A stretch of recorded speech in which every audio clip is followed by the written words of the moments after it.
Ito ko yung mga writers. Alam ko yung hard work na binibigay nila para makabuo ng isang script. Siguro yung tanong ko lang, since syempre as actors, trabaho namin na gumawa ng character plan.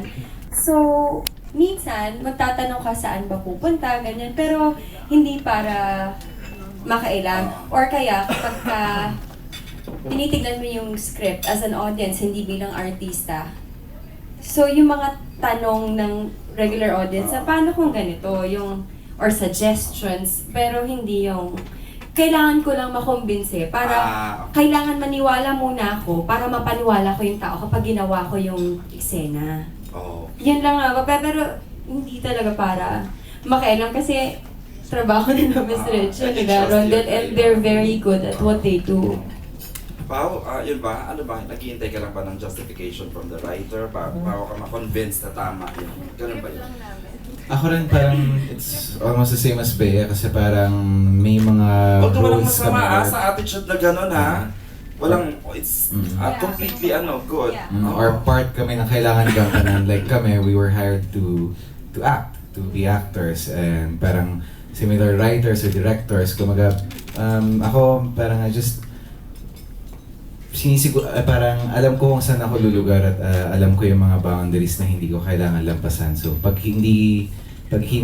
dapat or kung may question talaga ako na kailangan talaga parang it's vital to the plot or to the characters.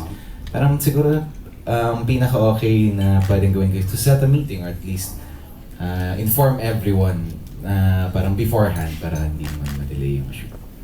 Para connect na lang, Miss Reggie, would you like to... How are they writing their characters, the role? Kamusta?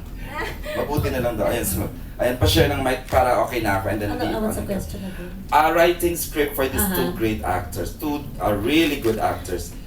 How was it? Mahirap bang gawan? Actually, hindi. Masarap gawan. Kasi whenever may bibigay ka na eksena, ganyan, sobra-sobra naman galing ng pagganap nila. So, mas naengganyo ka. It makes writing for them so much easier. So, Not just them, the whole cast. Kasi nga the whole ensemble cast, napakahusay. pag may questions, you don't mind at all? Ano totoo? Diba? Ano naman? Okay, Not wala at all. lang. Kasi it's a collaboration. Oo. It's really a collaboration. It's not just na kapag iyan na yan, wala nang galawan. No. Even anyone can ask. Even the producers, even the PAs, they ask. Which is also part of the work. Okay. Thanks, Miss Reggie. Ayun, okay na. But then questions na from ano? Yes, Mother Age. Ito ilang beses niya lang nasabit ang sana bukas pa ang kahapon. Walang iba kundi si Alan Dennis. Panghuli si Alan hindi pa naman last Tita Ju, gusto na niya. Go ahead, Alan D. Oo, huwag namang panghuli. Lagi na lang panghuli. Oo. Natanong ko na dito si Direk Trine. Tanongin ko yung dalawang bida. How do you feel? Kasi parang may mga nagulat na matatapos na kayo. Parang kailan lang, di ba? Nag-launch kayo, ganyan. Tapos parang ang bilis ng panahon, matatapos na. Anong nangyari? Bakit? Mabilis ba talaga? Or ano to? Parang bigla bang matatapos? Ano yung kwento? At anong feeling nyo na parang ang dating madali kayong mag-e-end? Hindi, parang hindi naman biglaan. Yun naman talaga yung tatakbo yung story na na-reveal na si Rose, na-reveal na parang pangit naman kung ipaprolong mo tapos wala nang mangyayari sa story or para magiging boring na yung story. So, I think we have completed an entire one season, diba? So, I think mas maganda na yung we're ending ng maganda at mataas yung maganda yung ratings at maganda yung pagtanggap ng mga tao. Excited sila. Kaysa naman parang mag-i-end kami na parang, tapos na yan, wala nang nangyayari. Pero kasi may impression na kapag mataas yung rating ng show, ina-extend tumatagal, gano'n. Like, ikaw lamang nagpangalawang parang book 2 na sila, tuloy-tuloy. So, paano mo i-defend yung sa side ng show mo na, mahina ba? Mababa ang rating ba? Kaya i-end? Or Parang hindi naman fair na ako yung mag-defend or hindi naman trabaho ko na mag-defend. I think you should ask. Talangin lang. Umaarte lang po ako, artista lang po ako dito. I-defend mo ron din. Ayan. Usually, hindi may tinatawag kasi kami usually na katulad yung ikaw lamang, designed yun. kung papansin nyo, hindi lang namin siya minarketo kaagad eh. Pero although may lumusot nung first ano namin na meron siyang present time eh. Pero naka-design siya talaga na dalawang, ano yun eh, konsepto. Konsepto na past and present, paano mo tatawid yung gano'n. Kasi kung past lang yun, para nagawa na so many times, di ba? Pag present naman, nagawa na rin lalo na. So yung nagkaroon ng USP yun, na kaya humaba siya ng gano'n. May mga shows na talagang ganito yung, katulad itong tema na ito, kasi tingnan nyo, sabi ko nga kanina, kakaunti sila, di ba? So, yung kwento niya may sariling buhay talaga na hanggang doon. Kasi pag in-stretch namin siya, baka lumaylay naman. Kasi ang ganda nga ngayon, panalo siya. Kahit saan nyo tingnan, kahit sa ratings ng GMA, panalo siya. Joke lang. Simra Nas Honesto, di ba? Simra Nas Honesto. Actually, marami. Kung makikita niyo yung mga shows din sa ABS. Yan naman yung ano, actually mahaba-haba pa nga ito eh. Kasi may ganun eh, may sariling buhay. Minsan kami na nagsasabi na hindi kaya. At even yung mga artista, hindi naman lagi nilang sinasabi sa amin pag nag-story con kami. Huwag natin ipilit ha, pag masyadong paglalaylay. Pero syempre, may mga nagsasabi na katulad kayo, mga dumadaan dito kanila, inaaraw-araw kami niyan. Sige na, extend yung mga taga-marketing, taga-sales, yung ganito. Kaya lang syempre, may sarili talaga siyang buhay eh. Na ayaw rin naman namin tayo na bumagsak na lang. Di ba, pag-gising natin tayo mag-panic. Mas pangit. So at least tayo, exit tayo happy at Merry Christmas. Ayan, in fair maganda pagkasagot. Nakailang weeks kayo ba ni Ron? 17. 17, ayan. Kapareho rin ng honesto. Ikaw ba, Pao, nabitin ka ba na parang medyo parang, hindi humaba ng gaya ng sa iba? Ako, hindi naman po. Actually, lumampas na nga po kami dun sa target namin na kasi usually, hindi ko sure kung ilan talaga pero 13 yata. So lumampas. Hindi ko in-expect na 13 hours. hahaba and ayun, okay na rin. At least may time rin na magpahinga ng konti.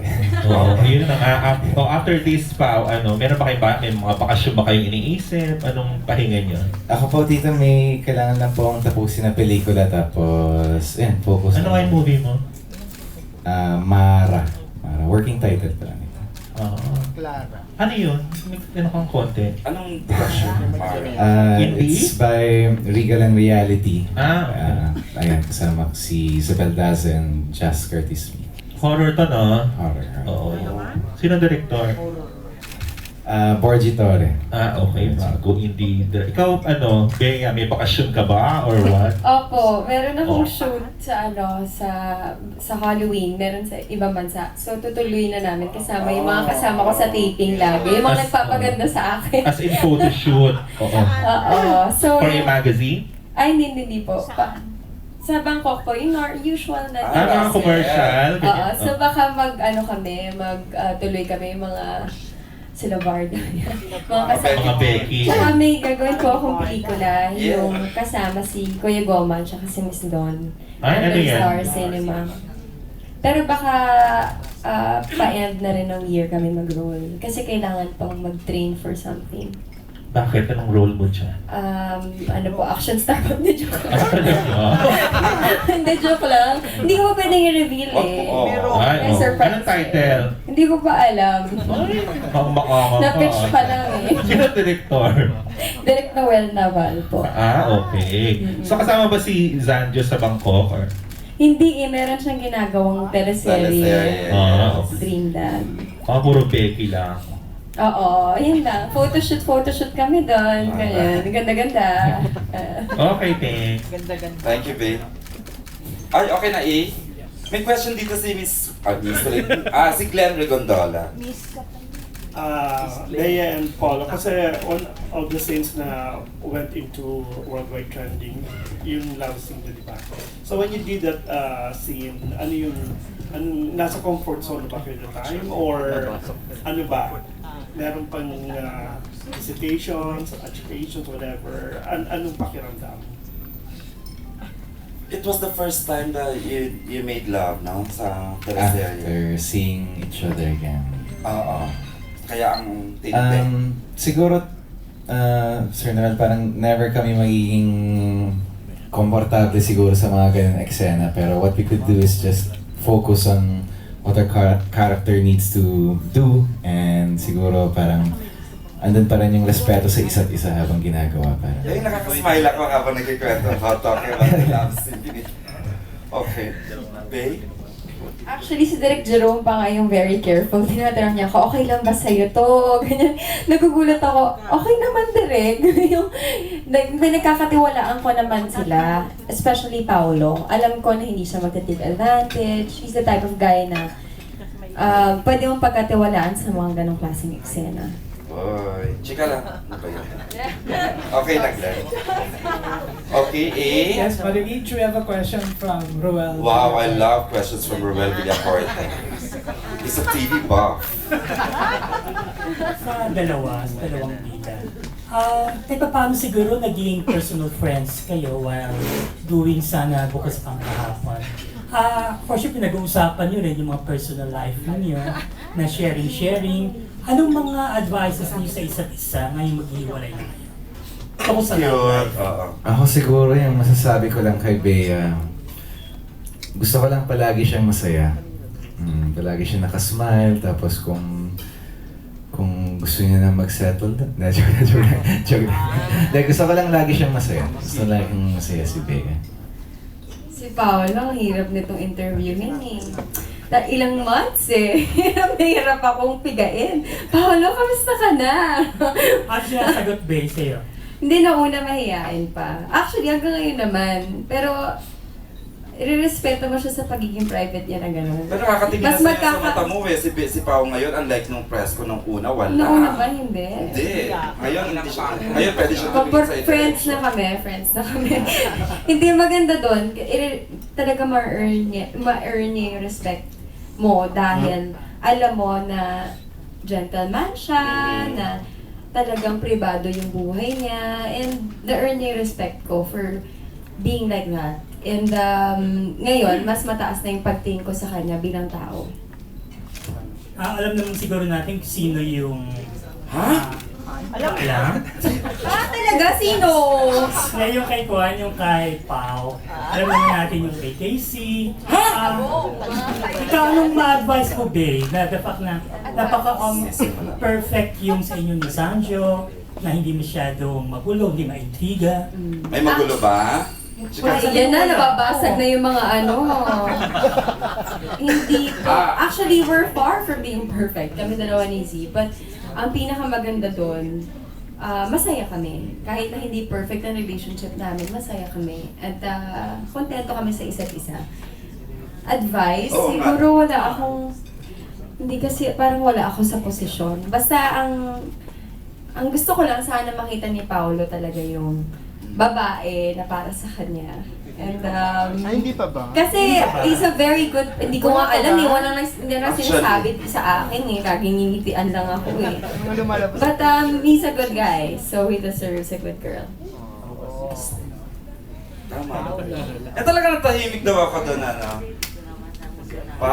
Pao, reaction mo doon sa, advice ni Baby? Na-touch naman ako doon. Sige na nga, dagdagan ko na rin yung advice ko sa'yo. And then, si Faye, lagi kasi akong asartado sa kanya sa set.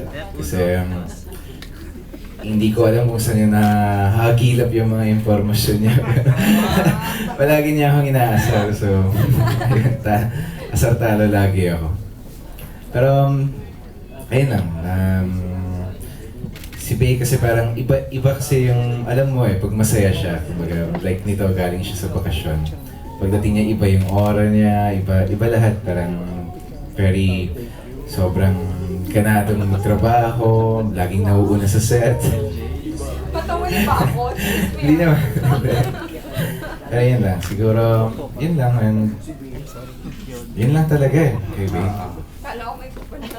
Pao, ba't parang payat mo ngayon? Parang biglang bagsak. Ikaw daw, ang taba mo ngayon. Diyos lang, Roel. Pwede ka ba, Pao? Kakakos Hindi ko siya payat, may abs nga yan, papakita mo nga. Ay, wag.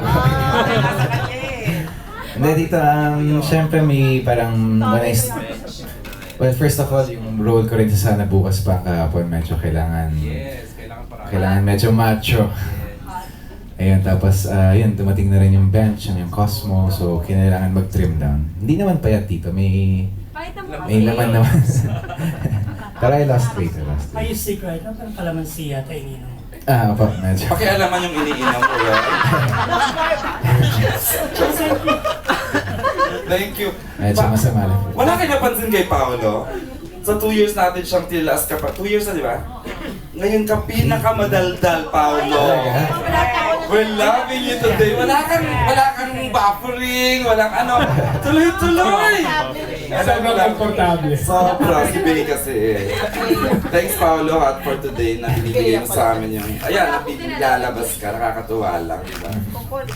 More questions? Yes, Mother each may comment lang si Manay Ethel. Sige, go ahead. I love hearing comments from Tita Ethel. Palaging ganyan ang sentence. Ayun pa lang. Ay, sabi ko comments kayo na question. Go ahead, Tita Ethel. Mula sa April. Actually, alam mo si Paolo should really be congratulated in the sense na dalawang magkasunod na teleserye ang parang high-rated na. You should remember, din itong sana pagkatapos ng Honesto.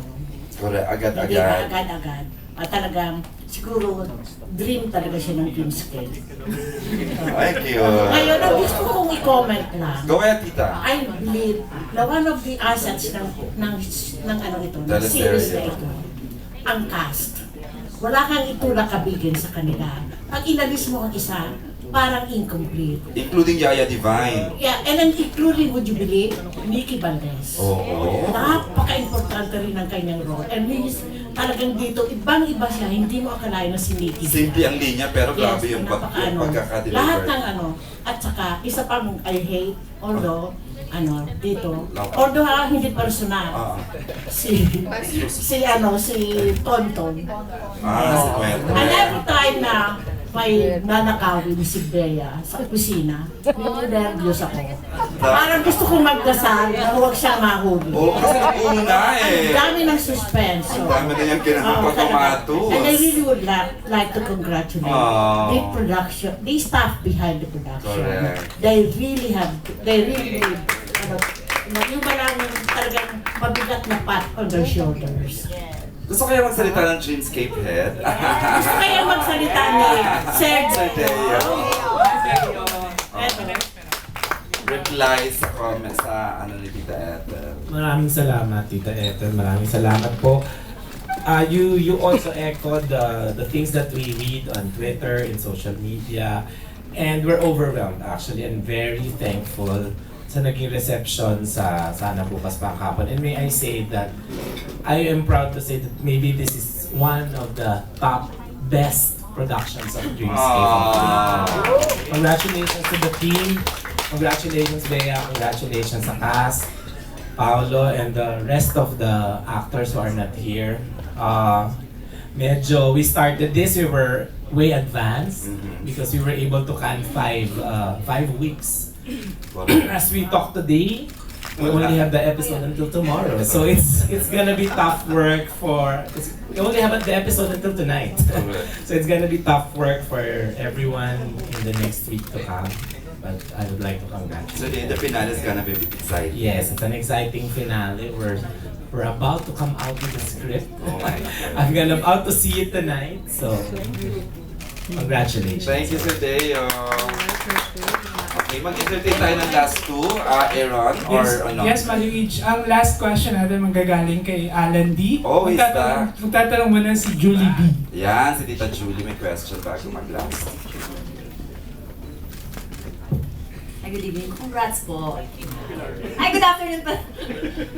Hindi, napansin ko lang ang question ko lang is, ano yung pinaka-eksena na sobrang nahirapan talaga kayo? Kasi nakita ko pumayat kayong dalawa at the same time. Parang masyado kayo na dun sa paggawa ng teleserye. Ano yung mga eksenang pinaka-nahirapan? Medyo talaga nag-cause ng pagpayat niyo. Meron ba? Baka nila, gusto ko rin yun yata. Para Hindi nito-treadmill po kami habang ginagawa yung eksena. The whole journey, Bay. The whole journey, anong struggles ng 17 weeks ng Sana Bukas Pa Ang Kahapon? Ano ba? Siyempre, bawat eksena may